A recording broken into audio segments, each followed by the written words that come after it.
नेपाल और उत्तर प्रदेश के तमाम हिस्सों में लगातार हो रही बारिश के बाद अब लोगों की मुश्किलें बढ़ गई हैं। मैं बात करूं तो पूर्वांचल में लंबे समय से बारिश नहीं हो रही थी, लेकिन जब बारिश आई तो लोग जलजला हो गए हैं। इधर मैं बात करूं तो कुशीनगर जो नेपाल क्षेत्र की नारायणी नदी है, जो नेपाल से आती है, वो तबाही मचा रही है।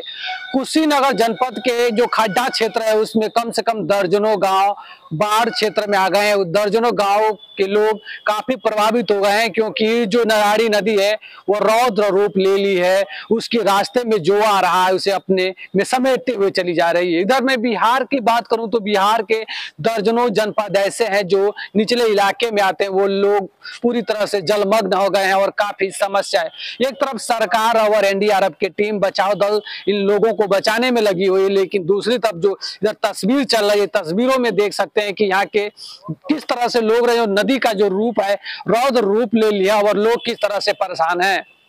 ये तस्वीरें हैं उत्तर प्रदेश के कुशीनगर की हैं, जहां आप तस्वीरों में देख सकते हैं कि नारायणी नदी किस तरह से रौद्र रूप ले ली है। यह नारायणी नदी ऐसी है कि इसकी रास्ते में जो भी आता है अपने साथ वह बहा कर ले जाती है।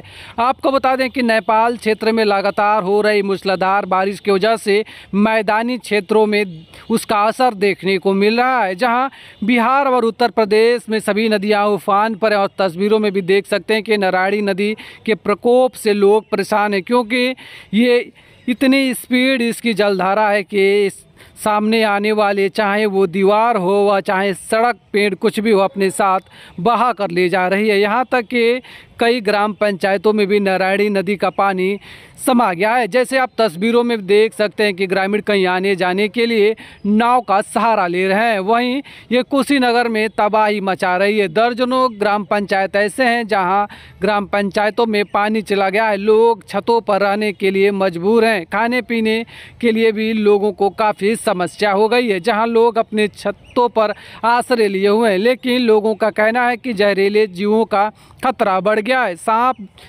बिच्छू अब ऊंचे स्थान पर सड़ने के लिए घरों में जा रहे हैं, जिस वजह से ये खतरा बढ़ गई है। वहीं पानी आने की वजह से संक्रमण का भी खतरा बढ़ गया है, जहाँ एक तरफ जिला प्रशासन मदद करने में लगी हुई है, लेकिन ये तस्वीरें देख सकते हैं किस तरह से ग्राम पंचायत के लोग छतों पर रहने के लिए मजबूर है। ये पूरा ग्राम पंचायत नदी में तब्दील हो गई। एक तरफ जहां मवेशियों के चारे की भी दिक्कत हो गई। आइए सुनते हैं मीडिया से बातचीत करते हुए स्थानीय ग्राम पंचायत के लोगों का क्या कहना है। जो भी ये ग्राम सभा नारायणी नदी पार में 7 ग्राम पंचायत है, 7 ग्राम सभा डूबा हुआ है।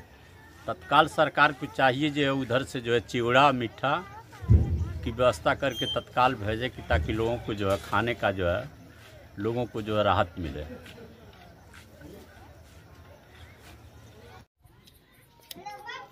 ये बाढ़ की स्थिति आई है विधायक जी अपने क्षेत्र में, और ये मौसम बीतने के बाद से बाढ़ की स्थिति आई है। इस पर प्रशासन की क्या तैयारी है और आप सरकार क्या कर रही है?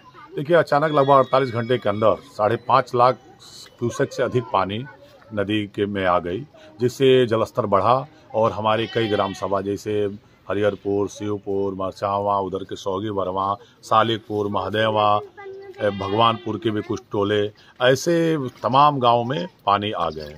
सबसे ज़्यादा स्थिति खराब सभी जगह पानी गांव में आने से, अचानक पानी बढ़ने से निश्चित रूप से प्रभावित हुआ है।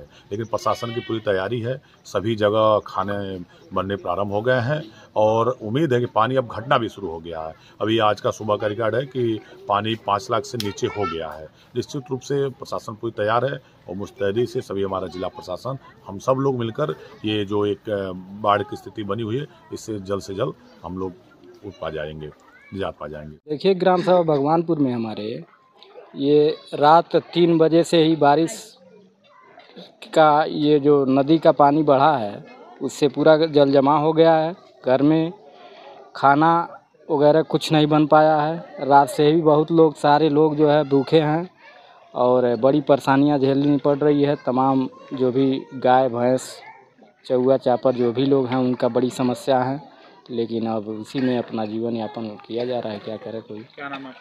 मार्कंडेय गिरी।